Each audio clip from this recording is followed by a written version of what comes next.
नमस्कार बच्चों, आज का अपना लेक्चर नंबर 13 में हम लोग न्यू चैप्टर को स्टार्ट करने जा रहे हैं, चैप्टर नंबर 3। और इससे पहले हमने 1 चैप्टर कंप्लीट किया, चैप्टर नंबर 2, और जबकि फर्स्ट चैप्टर था वो हमने छोड़ा हुआ है। जो चैप्टर नंबर 3 है इसका नेम है change in profit sharing ratio among the existing partners. Change in profit sharing ratio, जो अभी हमने फर्स्ट चैप्टर में हमने profit and loss appropriation account और पार्टनर्स कैपिटल अकाउंट के बारे में स्टडी किया था कि वहां पर हम कैसे लिखते हैं। अब जो वो वहां पे रेशो दिया होता था हमने, जिस रेशो में हम प्रॉफिट को पार्टनर्स के बीच में डिवाइड करते थे, अगर वो रेशो चेंज होता है पहले वाले पार्टनर्स के बीच में ही, एग्जिस्टिंग मतलब पहले वाले पार्टनर्स के बीच में ही अगर वो रेशो चेंज होता है तो कैसे ट्रीट करते हैं, ठीक है। उसको कहते हैं reconstitution of the firm. Reconstitution of the firm की यहाँ पे क्या डेफिनेशन होगी कि जब भी कोई पार्टनरशिप स्टार्ट होती है तो उनके बीच में एक एग्रीमेंट बनता है। एग्रीमेंट कैसे बनता है? जो टर्म्स और कंडीशन को डिफाइन करता है। हमने फर्स्ट जो सेकंड चैप्टर किया था उसमें हमने डिफाइन किया था सबसे पहले ही कि उनके बीच में एग्रीमेंट बनता है, और जो एक 20 पॉइंट्स मैंने आपको लिखवाए थे कि क्या क्या उनके बीच में टर्म्स और कंडीशन होंगी। अगर उनमें से वो एग्रीमेंट अगर चेंज होता है तो क्या होगा? चेंज होने से एग्रीमेंट का पहले वाला जो एग्रीमेंट है अगर वो चेंज हो जाता है तो न्यू एग्रीमेंट बनेगा, क्योंकि पहले वाले का तो एंड हो गया, एंड ऑफ पुराने वाले जो एग्रीमेंट है उसका एंड हो गया। फिर क्या बनेगा? A new agreement come into force, नया एग्रीमेंट बन जाएगा। नया एग्रीमेंट आने से पार्टनर्स के बीच का जो रिलेशनशिप है, जिस रेशो में पहले वो प्रॉफिट शेयरिंग रेशियो को डिवाइड कर रहे थे, प्रॉफिट को जिस रेशो में वो डिवाइड कर रहे थे वो रेशो क्या हो जाएगा? चेंज हो जाएगा। उनका रिलेशनशिप भी क्या हो जाएगा? चेंज हो जाएगा। इट कॉल्ड, जबकि पार्टनरशिप फर्म चलती रहती है, वो नहीं बंद होती, उसका एंड नहीं होता। पार्टनरशिप फर्म एंड नहीं होती, वो चलती रहती है। उसको कहेंगे it called constitution of the reconstitution of the firm. दोबारा सुनो, जब पार्टनर्स के बीच का एग्रीमेंट चेंज हो जाता है, एक नया एग्रीमेंट बनता है। नए एग्रीमेंट बनने से पुराने वाला एग्रीमेंट खत्म हो जाता है। नए एग्रीमेंट बनने से पार्टनर्स के बीच में जो रिलेशनशिप है वो भी चेंज हो जाता है। जबकि ऑल्दो द फर्म कंटिन्यूज, यहाँ पर हम लिख सकते हैं ऑल्दो द फर्म कंटिन्यूज, जबकि फर्म चलती रहती है, उसके ऊपर कोई उसका असर नहीं पड़ता। It called reconstitution of the firm. तो पुराने एग्रीमेंट को चेंज होने से, नया एग्रीमेंट बनने से, उसको कहते हैं रिकॉन्स्टिट्यूशन ऑफ द फर्म, ठीक है। किस किस केस में हो सकता है रिकॉन्स्टिट्यूशन? ये फॉलोइंग केसेस हमें दिए हुए हैं।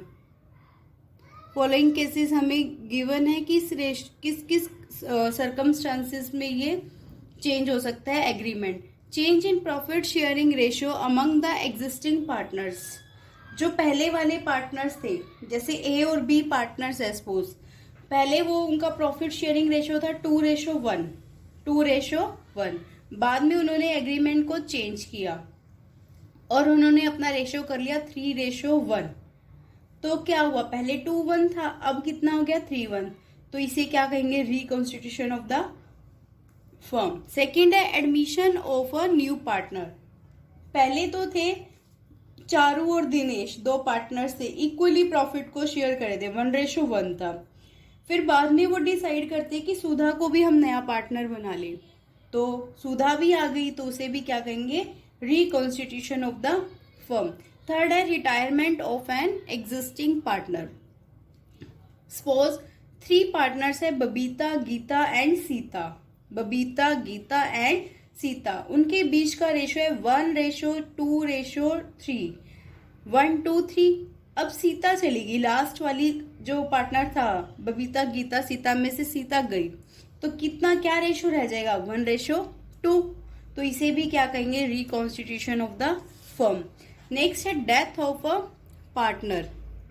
किसी पार्टनर का अगर डेथ हो जाती है तो फिर वो, जैसे सपोज एग्जाम्पल है PQR पार्टनर्स हैं उनका रेशियो है 4:3:2, PQR उनका रेशियो है 4:3:2, तो R डाई हो जाता है, मर जाता है, तो P और Q तो जिंदा है, फर्म तो चलती रहेगी। तो P और Q फिर बाद में जो भी वो रेशो डिफाइन करेंगे या पहले वाला ही रेशो होएगा वो उसमें अपना प्रॉफिट को डिस्ट्रीब्यूट करेंगे, that is called reconstitution of the firm. Last point है amalgamation of two partnership firm. Amalgamation, पहले कोई भी जो पार्टनर्स थे, ए बी पार्टनर्स थे, एक फर्म चला रहे थे, COD दो पार्टनर्स थे वो अलग पार्टनरशिप फर्म चला रहे थे, तो AB अलग फर्म चला रहे थे, CD अलग फर्म चला रहे थे। अब चारों ने सोचा कि हम क्यों ना मिलकर काम करें, मतलब हमारी जो दो फर्म है वो उसको मिलाकर एक फर्म हो जाए, तो उसको भी क्या कहते हैं, रिकॉन्स्टिट्यूशन ऑफ द फर्म। तो अब क्या होगा, जो न्यू पार्टनरशिप फर्म बनेगी उसमें ABCD चारों पार्टनर्स मिलकर काम करेंगे और उनका प्रॉफिट शेयरिंग रेशो होगा वो भी चेंज हो जाएगा। इसे हम क्या कहेंगे, reconstitution of the firm.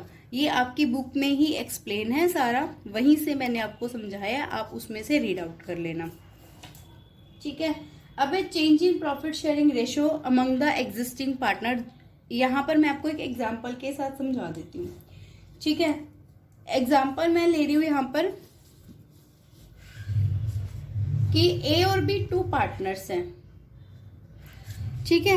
AB to partners है, उनका पहले रेशो था 2:1, ये तो है ओल्ड रेशो, ठीक है। अब न्यू रेशो वो कह रहे हैं कि हमारा जो आगे से रेशो होएगा वो होएगा 1:1। किसी भी वजह से अपना रेशो है जो चेंज कर सकते हैं। मैंने आपको ये सिचुएशंस बताई दी थी, पांचों सिचुएशन में से कोई भी सिचुएशन होने पर अपना ये फर्म में रिकॉन्स्टिट्यूट कर सकते हैं, अपना रेशो को, प्रॉफिट शेयरिंग रेशो को चेंज कर सकते हैं, किसी भी रीजन से इन्होंने चेंज कर लिया, ठीक है। ओल्ड रेशो है, न्यू रेशो है, और फर्म को प्रॉफिट हो रहा है 60,000 का, क्लियर। अगर मैं ओल्ड रेशो के अकॉर्डिंग देखूं, इनको 2:1 में अगर डिवाइड करूं तो कितना आ जाएगा, यहाँ पर 40,000 इसका आ जाएगा और 20,000 इसका आ जाएगा, ठीक है। अगर यही 60,000 को मैं न्यू रेशो के अकॉर्डिंग डिस्ट्रीब्यूट करूं,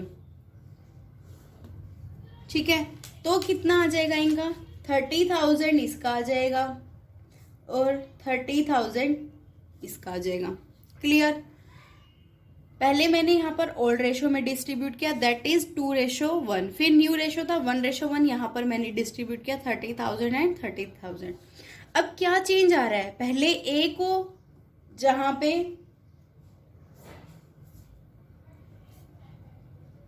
ए को पहले 40,000 मिल रहे थे, अब क्या मिल रहा है 30,000, मतलब ए क्या कर रहा है, ए सेक्रीफाइस कर रहा है, ए क्या कर रहा है, सेक्रीफाइस कर रहा है 10,000 का, और बी को पहले 20,000 मिल रहे थे, अब न्यू रेशो के अकॉर्डिंग बी को मिल रहे हैं 30,000, तो बी क्या कर रहा है, गेन कर रहा है। कितना गेन कर रहा है, पहले 20 ले रहा था अब 30,000 ले रहा है, तो कितना हो गया 10,000। ए सेक्रीफाइस कर रहा है और बी गेन कर रहा है, ठीक है। अब हमने ये तो कर लिया, अब इसके लिए पर्टिकुलर हमारे पास फॉर्मूला है, हम फॉर्मूले के साथ करेंगे। यहाँ पर हम अब फॉर्मूले के साथ करके दिखाती हूँ मैं आपको, जो अपना सेक्रीफाइसिंग रेशो है, सेक्रीफाइसिंग रेशो का फॉर्मूला क्या है, old ratio minus new ratio, old ratio minus new ratio. और गेनिंग रेशो का फॉर्मूला क्या है, गेनिंग रेशो का क्या है, new ratio minus old ratio, clear. Sacrificing का ओल्ड माइनस न्यू और गेनिंग का न्यू माइनस ओल्ड। अब यहाँ पर अब यही वाला जो सम था 60,000 वाला, इसको मैं आपको इस फॉर्मूले के अकॉर्डिंग करके दिखाती हूँ अगेन, ठीक है। सेक्रीफाइसिंग रेशो का फॉर्मूला हमने old ratio minus new ratio कर लिया, जबकि ओल्ड रेशो कितना था ए और बी का 2:1 और न्यू रेशो कितना है इनका 1:1। सेक्रीफाइस का फॉर्मूला क्या होता है? सेक्रीफाइसिंग रेशियो का फॉर्मूला क्या होता है? Old ratio minus new ratio. अब ए का अगर हम निकाले, ए का ओल्ड रेशियो कितना है? 2/3, क्योंकि 2 और 1 टोटल कितना हो गया? 3, 2/3। और ए का ही न्यू रेशियो कितना है? 1/2। अगर हम यहाँ एलसीएम लूं मैं तो कितना आ गया? 6, 4 - 3, 1/6। यहाँ पर हमने सेक्रीफाइस रेशियो का फॉर्मूला लगाया और 1/6 पॉजिटिवली आंसर आ रहा है, मतलब ये क्या कर रहा है? सेक्रीफाइस कर रहा है। ठीक है, अगर हम बी का निकालें, बी का ओल्ड रेशियो कितना था? 1/3 माइनस 1/2।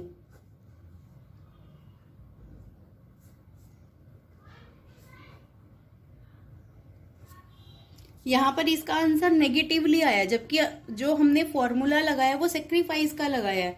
तो सेक्रीफाइस रेशियो का फॉर्मूला लगाने पर अगर नेगेटिवली आंसर आ रहा है तो इसका मतलब क्या है? ये गेन कर रहा है। तो आप यहाँ पर कोई भी फॉर्मूला लगा सकते हो, गेनिंग रेशियो का भी लगा सकते हो, नी रेशियो माइनस ओल्ड रेशियो। तो जब आप गेनिंग का लगाओगे यहाँ पर इसका नेगेटिव आएगा। इसका नेगेटिव आने का मतलब क्या है? गेनिंग का अगर फॉर्मूला लगा रहे हो, यहाँ नेगेटिव आ रहा है तो मतलब सेक्रीफाइस कर रहा है। तब ये न्यू गेनिंग रेशियो का फॉर्मूला लगाने पर ये पॉजिटिव आएगा। आंसर बिल्कुल सेम आएगा। आप कोई भी फॉर्मूला लगा सकते हो, पर आगे आगे जैसे जैसे हम क्वेश्चंस करेंगे आपको पता चल जाएगा कि कौन से सम में हमें कैसे लगाना है। ठीक है, पर इन सम में आप जहां पर ये हमें कुछ भी नहीं दे रखा कि एडमिशन है या रिटायरमेंट है, तो आप लगा सकते हो। ठीक है, फिलहाल मैंने आपको ये करके दिखाया। अगर प्रॉफिट की बात करूं तो 1/6 प्रॉफिट अगर हम देखें, यहाँ पर कितना था प्रॉफिट? कितना अमाउंट लिया था हमने? 60,000। 60,000 का 1/6 कितना गया? 10,000। उसने क्या किया था? सेक्रीफाइस किया था। यहाँ पर 60,000 का 1/6 कितना गया? 10,000 इसने गेन किया था। यहां तक तो हो गया हमारा एक टॉपिक। अब उसके बाद हमारा न्यू टॉपिक स्टार्ट हो रहा है गुडविल का। हमने पहले भी +1 में अभी एक पढ़ा हुआ है कि गुडविल क्या होता है। Goodwill means the good name और the reputation earn by a firm. इसको मैं आपको बुक में से ही करवा देती हूँ।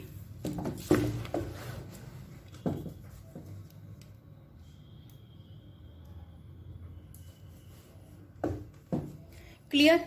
Goodwill means a good name or the reputation earned by a firm through the hard work and honesty of its partner। कोई भी जब पार्टनर्स है अपनी ऑनेस्टी से काम करता है, अपनी एक हार्डवर्क से काम करता है, लगन से काम करता है, उस फर्म का प्रॉफिट बहुत ज़्यादा होता है। फर्म का प्रॉफिट ज़्यादा होने का मतलब क्या है कि उस फर्म की एक मार्केट में गुड रेपुटेशन है। गुड रेपुटेशन होने से क्या होएगा? Customers feel satisfied, will come again and again. फिर पार्टनर्स फिर से बार बार आएगा, कस्टमर सेटिस्फाइड होएगा, तो उसकी वजह से उसको ज़्यादा प्रॉफिट होगा in future. He will earn more profits in future.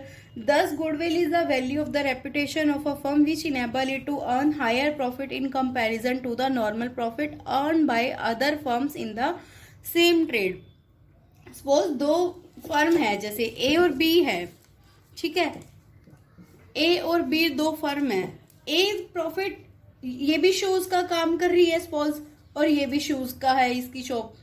दोनों की सेम क्वालिटी है, सेम ब्रांड है, सब कुछ सेम है, बस नाम अलग अलग है कि ए है ये बी है। फर्म का नाम है ए, पार्टनर ए फर्म है, बी फर्म है। ठीक है, अब यहाँ पर इसको तो जो प्रॉफिट हो रहा है वो लगा लो सपोज 1 लाख हो रहा है, और जो बी है उसको हो रहा है 30,000। ऐसा क्यों हो रहा है? सेम सब कुछ होते हुए भी इसको इतना कम प्रॉफिट क्यों हो रहा है? क्यों हो रहा है? क्योंकि जो ए है वो ऑनेस्टी से काम कर रहा है, हार्डवर्क है, उसकी मार्केट में अच्छी गुडविल है, अच्छी रेपुटेशन है, उसका गुड नेम है। गुड नेम की वजह से क्या होता है कि कस्टमर बार बार आता है, सेटिस्फाइड होता है, feel satisfied, come again and again. जब ज़्यादा से ज़्यादा कस्टमर आएंगे तो प्रॉफिट भी क्या होगा? ज़्यादा से ज़्यादा। जो बी है उसका मार्केट में नाम अच्छा नहीं है, गुड रेपुटेशन नहीं है, गुडविल अच्छी नहीं है, अच्छी नहीं होने की वजह से उसका प्रॉफिट भी क्या है, कम है। ठीक है, तो जो गुडविल है ये बहुत हेल्प करती है ज़्यादा प्रॉफिट को अर्न करने के लिए। यहाँ पर अब करेक्टरिस्टिक्स क्या क्या हो सकती है, विशेषताएं क्या क्या हो सकती है, हमने पहले भी पढ़ा हुआ है। करेक्टरिस्टिक्स और features of goodwill, it is an intangible assets. Intangible मतलब दैट वी कैन नॉट सी और टच, जैसे हमारे पेटेंट्स है, ट्रेडमार्क है, कॉपीराइट्स है, इसी की तरह ही क्या है हमारा गुडविल है। ठीक है, इसके ऊपर कभी भी डिप्रिसिएशन नहीं लगता बाकी एसेट्स की तरह। It is a valuable asset, बहुत ही इंपॉर्टेंट है क्योंकि इसी की वजह से तो हमें हायर प्रॉफिट अर्न हो रहा है। थर्ड है, it is helpful in earning excess profit, ज्यादा प्रॉफिट को अर्न करने के लिए गुडविल हमारी बहुत ही हेल्प करता है। गुड रेपुटेशन, गुड नेम होने की वजह से कस्टमर्स बार बार आते हैं, जिसकी वजह से फर्म का प्रॉफिट हाई हो जाता है। Its value is liable to constant fluctuation, while goodwill does not depreciates, its value is liable to constant fluctuation. It is always present as a silent asset in a business where there are super profits but decline in value but the decline in earnings. ये कह रहे हैं कि एक silent asset की तरह काम करता है, ये हमें दिखता नहीं है फिर भी एक साइलेंट है और बहुत हेल्प करता है फर्म को प्रॉफिट अर्न करने के लिए। इसकी वजह से ही हमें मतलब जो फर्म है जिसकी गुडविल बहुत अच्छी है उसको सुपर प्रॉफिट अर्न करता है। वो सुपर मतलब मोर देन नॉर्मल प्रॉफिट। जैसे मार्केट में तो नॉर्मल प्रॉफिट चल रहा था 50,000, पर फर्म को जो ए शूज कंपनी थी या ए शू फर्म थी उसको हो गया था 1 लाख प्रॉफिट, तो 50,000 मोर देन कर रहा था ना, वो मार्केट के जो नॉर्मल प्रॉफिट से ज़्यादा अर्न कर रहा था। It is valuable only when entire business is sold. जब भी कभी आपने आसपास भी देखा होगा मार्केट में नॉर्मल हमें पता होता है किसी भी फर्म की अगर बिग रेपुटेशन है और वो बिकती है तो उसकी वैल्यू बहुत ज़्यादा होती है। Goodwill can not be sold, but उसकी गुडविल नहीं बिक रही, उस goodwill can not be sold in part, अकेली गुडविल को नहीं बेचा जाता। जो फर्म हम शॉप मतलब जो सेल हो रही है उसके साथ ही वो गुडविल चली जाती है। It can be sold with the entire business only. जो फर्म सेल होती है या शॉप कोई बिकती है तो उसकी गुडविल उसके इस फर्म के उस शॉप के साथ ही सेल होती है। The only exception is at the time of admission and retirement of a partner. ये अलग केस है, एडमिशन आगे हम ये चैप्टर पढ़ेंगे। It is difficult to place an exact value on goodwill. बहुत मुश्किल होता है कोई हम मॉनेटरी टर्म्स में डिफाइन करना। अगर ये कह दे कि आपके आसपास की कोई दुकान है बहुत अच्छी चल रही है, अब कोई ये कह दे कि उसकी गुडविल कितनी होएगी, तो कोई भी नहीं बता सकता मनी वैल्यू में, तो मॉनेटरी टर्म में से तो कोई नहीं बता सकता क्योंकि वो टाइम टू टाइम चेंज होती रहती है। This is because its value में fluctuate from time to time due to changing circumstances which are internal and external to business. Clear, ये इसके फीचर्स थे। इंटेंजिबल है, वैल्यूएबल है, helpful in earning excess profit, its value is liable to constant fluctuations, it is valuable only when entire business is sold, it is difficult to place an exact value on goodwill. ये जो goodwill का topic मैं आपको करवा रही हूँ most important है, 100% exam में इससे रिलेटेड क्वेश्चन दिखता है, थ्योरी का भी दिखे चाहे आपको प्रैक्टिकल दिखे, इसलिए इसको अच्छे से कर लेना। नेक्स्ट है nature of goodwill. Goodwill is an intangible asset, अभी हमने कर ही लिया था, इंटेंजिबल है, that has no physical existence and can not be seen और touch, but it is not a fictitious asset because fictitious asset do not have a value.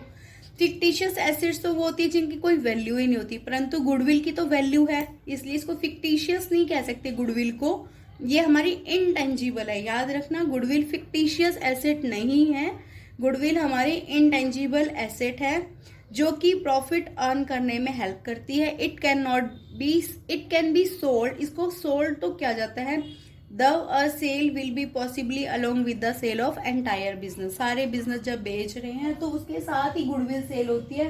In part में मतलब खाली अकेली अगर हम गुडविल को बेचना चाहें फर्म की, वो नहीं बिकती, इसकी मनी वैल्यू डिफाइन करना बहुत मुश्किल है। अब ये फैक्टर्स है, ये इंपॉर्टेंट है, factors affecting the value of goodwill. मैं आपको ये समझा दूंगी, इसमें से फिर आप अपने आप रीड आउट भी कर लेना, ठीक है। Favourable location of the business. अब कोई भी बिजनेस किसी अच्छी जगह पे है, अगर आपने कोई दुकान खोलनी है, ठीक है, शॉप खोलनी है, और वो राजगुरु मार्केट में प्रॉपर है, ठीक है, सेंटर में है, तो आपकी वो लोकेशन बहुत अच्छी है। लोकेशन अच्छी होने से क्या होगा, कस्टमर बार बार आएगा, अट्रैक्ट करेगी लोकेशन, ठीक है। अब जो लोकेशन जितनी अच्छी होती है, फेवरेबल होता है, उतनी उस फर्म की मोर गुडविल होती है, ज्यादा गुडविल होती है, ठीक है। अब है एफिशिएंसी ऑफ मैनेजमेंट। अगर कोई भी बिजनेस किसी एक्सपीरियंस्ड और एफिशिएंट मैनेजमेंट के द्वारा चलाया जाता है तो उसका प्रॉफिट भी बहुत ज़्यादा होता है in comparison to inefficient management. वो तो हमें भी पता है, कोई एफिशिएंसी से काम कर रहा है या कोई इनएफिशिएंसी से कर रहा है, किसका काम ज़्यादा अच्छा होगा, एफिशिएंट वालों का, और उनका प्रॉफिट भी क्या होगा, ज़्यादा होगा। That which result in increase in the value of goodwill. Next point is the longevity of the business. जो बिजनेस जितना लंबा चलता है उसकी उतनी ही बिजनेस होती है, मतलब लंबा टाइम, ड्यूरेशन उसकी जितनी ज़्यादा होती है। अब कोई भी जैसे शॉप है, अगर वो विद इन मंथ्स में खुली भी और फिर बंद भी हो गई तो उसका कोई वजूद ही नहीं है, उसकी कोई गुडविल ही नहीं है। अब यही अपने यहाँ पे राजगुरु मार्केट में लगा लो, आरसीबी है, कितना उसका लॉन्गेविटी है, कितने सालों से चलती आ रही है, ठीक है। तो जितना ज़्यादा उसका ड्यूरेशन होता है, टाइम पीरियड होता है, उतनी ही उसकी कस्टमर्स ज़्यादा होते हैं, उतने कस्टमर्स ज़्यादा होने की वजह से फिर क्या होता है, प्रॉफिट ज़्यादा होगा। प्रॉफिट ज़्यादा होगा तो अपने आप ही क्या होएगा, गुडविल ज़्यादा होगी। अब है नेचर ऑफ गुड्स। अब 2 टाइप्स की शॉप है। एक शॉप है जिसमें हमारी डेली रूटीन के सामान बिक रहे हैं, जैसे हमारा नमक, घर के जैसे जो ग्रोसरी सामान होता है वो लगा लो। एक शॉप ऐसी है जहाँ पे फैशनेबल गुड्स बिक रही है, ठीक है। तो फैशनेबल तो ये है, फैशन कम्स एंड गो, आता जाता रहता है, पर जो हमारे घर की डेली रूटीन का सामान है उसकी तो हमें रेगुलर ज़रूरत पड़ेगी। अब if a business deal in goods of daily use it will have steady profit. उसका जो प्रॉफिट है वो लगातार बना रहेगा, स्टेडी मतलब लगातार बना रहेगा, और डिमांड भी उसकी स्टेबल रहेगी। Such business will have more profit. But if deal in fancy goods, कोई फैंसी गुड्स में डील करता है, उसका प्रॉफिट अनसर्टेन है, कभी हो भी सकता है और कभी नहीं भी हो सकता, उसकी वजह से उसकी गुडविल भी क्या होगी, कम होगी। नेक्स्ट है पोजीशन ऑफ लाइसेंस। अगर किसी फर्म के पास गवर्नमेंट के द्वारा दिया गया कोई लाइसेंस है तो उसकी गुडविल क्या होगी, ज़्यादा होगी। क्यों? अगर ये मेडिकल शॉप लगा लो, आपके पड़ोस में कहीं 2 मेडिकल शॉप है, एक में तो आपको पता चलता है कि लाइसेंस्ड है वो, एक आपको पता चलता है कि उसको लाइसेंस ही नहीं मिला हुआ, तो आप किसके पास जाओगे, जिसके जो लाइसेंस होल्डर है उसके पास ही जाओगे। तो वहां पर उसके आप मतलब बार बार जाओगे तो फिर वो क्या है, उसका प्रॉफिट भी ज़्यादा होगा, उसकी गुडविल भी ज़्यादा होगी। फिर है monopolistic and other rights. Monopoly economic का टर्म है, इकोनॉमिक्स में आप पढ़ते हो। मोनोपोली क्या होता है, एकाधिकार। एकाधिकार मतलब किसी भी चीज पर सिर्फ उस बिजनेसमैन का ही हक है, बाकी और कोई भी उसको ना तो उसमें ट्रेड नहीं कर सकता, सेल परचेज नहीं कर सकता। तो जिसके पास मोनोपोली पावर है उसके प्रॉफिट ज़्यादा होंगे, क्योंकि मार्केट में तो वैसी और कोई शॉप ही नहीं है, और शॉप ना होने की वजह से कस्टमर को अगर वो सामान लेना है तो बार बार उस मोनोपोलाइज्ड के पास ही जाना पड़ेगा, या जिसके पास कॉपीराइट्स है, पेटेंट्स है, तो उसकी वजह से उसका गुडविल भी क्या होगा, ज़्यादा होगा। नेक्स्ट है रिस्क इन्वॉल्व। जिसका जितना ज़्यादा रिस्क होता है, ठीक है, more risk involve in the business, value of the goodwill will be less, उसकी गुडविल कम होगी, ठीक है। Trend of profit. ट्रेंड क्या होता है, ये भी इकोनॉमिक्स में ग्राफ में आता है। ट्रेंड जैसे ये हो सकता है हमारा इंक्लाइन, और एक हमारा होता है ये डिक्लाइन, ठीक है। इंक्लाइनिंग ट्रेंड में क्या होता है कि profit are increasing, declining trend में क्या है कि profit are decreasing. Inclining increasing, declining decreasing. तो business are increasing continuously, the value of the goodwill will be more. जिसकी जितने ज्यादा प्रॉफिट उसका उतना ही ज्यादा गुडविल। अगर किसी फर्म शॉप की प्रॉफिट है वो डे बाय डे डिक्रीज हो रहा है तो उसकी गुडविल भी क्या होगी, कम होती जाएगी। फ्यूचर कंपटीशन, फ्यूचर कंपटीशन जिसका अभी एक हमने टर्म पढ़ी थी मोनोपोली। मोनोपोली थी मतलब उसमें क्या था, एकाधिकार था, उसके जैसे सिमिलर कोई भी और शॉप नहीं थी, तो वहां पर उसके लिए कंपटीशन क्या था, ना के बराबर था ही नहीं। तो जिसका जितना कम कंपटीशन उसका उतनी ही ज्यादा गुडविल। यहाँ देखो, द लाइकलीहुड और possibility of increased competition in future, अगर फ्यूचर में कंपटीशन बढ़ने की उम्मीद है वो डेफिनेटली डिक्रीज या reduce the value of goodwill. तो डेफिनेटली आपकी जो शॉप की गुडविल है, फर्म की गुडविल है, वो कम होगी। कैपिटल रिक्वायर्ड, कैपिटल रिक्वायर्ड मतलब the amount of capital required for a business will also influence the value of goodwill.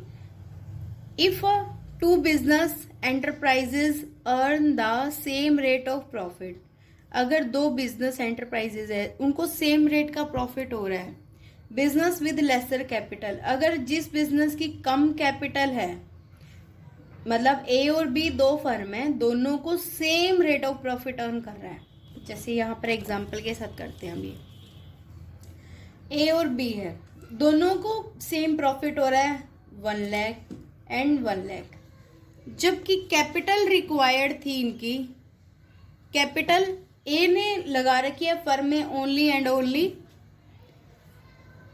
50,000, capital लगा रखी है 50,000, और बी ने लगा रखी है वही 1,20,000। ठीक है, 1 लाख कर लो, 1 लाख इसने लगा रखी है, 50,000 इसने लगा रखी है। ये तो इन्होंने क्या लगा रखी है, कैपिटल लगा रखी है, और ये इनको क्या हो रहा है, प्रॉफिट। किसका प्रॉफिट ज्यादा बेनिफिशियल है, ये तो बंदा कम पैसा लगा के ज्यादा प्रॉफिट अर्न कर रहा है, और ये बंदा उतना ही पैसा लगा रहा है उतना ही प्रॉफिट अर्न कर रहा है। तो जिसको लेसर कैपिटल की जरूरत होगी और सेम रेट ऑफ प्रॉफिट है तो वो क्या करेगा, मोर गुडविल को इंजॉय करेगा। If two business enterprises earn the same rate of profit, the business with lesser capital requirement shall enjoy more goodwill. Other factors में क्या है, ये अनदर फैक्टर्स है, इनकी वजह से भी जो गुडविल है वो इंक्रीज होती है। अगर मार्केट में गुड रिलेशन बने हुए, इंडस्ट्रियल रिलेशंस हैं, फेवरेबल गवर्नमेंट रेगुलेशन है, अगर गवर्नमेंट के रूल्स रेगुलेशन हमारी जो फर्म है उसके अकॉर्डिंग है, stable political conditions, political environment constant रहता है, चेंज नहीं होता है, और रिसर्च एंड डेवलपमेंट हमारी फर्म में चलता रहता है, जिसकी वजह से हमारे प्रॉफिट अर्न होते हैं, और प्रॉफिट अर्न होंगे तो हमारी गुडविल ज़्यादा होगी। Effective advertising to establishing brand popularity, हमारी जो प्रोडक्ट है उसका ब्रांड बहुत पॉपुलर है, उसकी वजह से कस्टमर अट्रैक्ट होंगे, अट्रैक्शन की वजह से हमारा प्रॉफिट ज़्यादा होगा।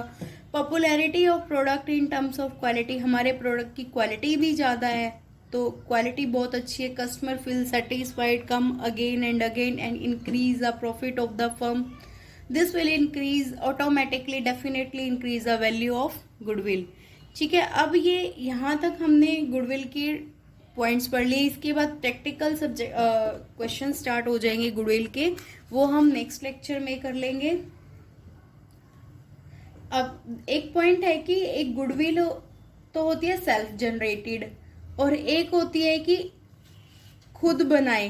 पर सेल्फ जनरेटेड में क्या होता है, सेल्फ जनरेटेड जो गुडविल होती है उसमें तो रेपुटेशन जो बिजनेसमैन है वो अपनी खुद बनाता है। ठीक है, खुद बनाता है मतलब अपना बिजनेस करता है, उसकी वजह से उसको जो गुडविल अर्न होती है वो उसकी वजह से ही, खुद की बिजनेसमैन की वजह से ही होती है। It is internally generated goodwill which arise from a number of characteristics और attributes which an on going business possesses. The following are the important feature. Self generated क्या होती है, इंटरनली जनरेटेड होती है, एक समय लंबे समय तक कोई बिजनेस कर रहा है उसकी गुडविल अपने आप ही अच्छी होगी। एक होती है उसमें ही मतलब जो सेल्फ जनरेटेड होती है उसकी true cost can not be placed, उसकी जो वैल्यू होती है उसको डिफाइन करना बहुत मुश्किल होता है, उसको हम बुक्स में भी नहीं लिखते। Its valuation depend on the subjective judgement.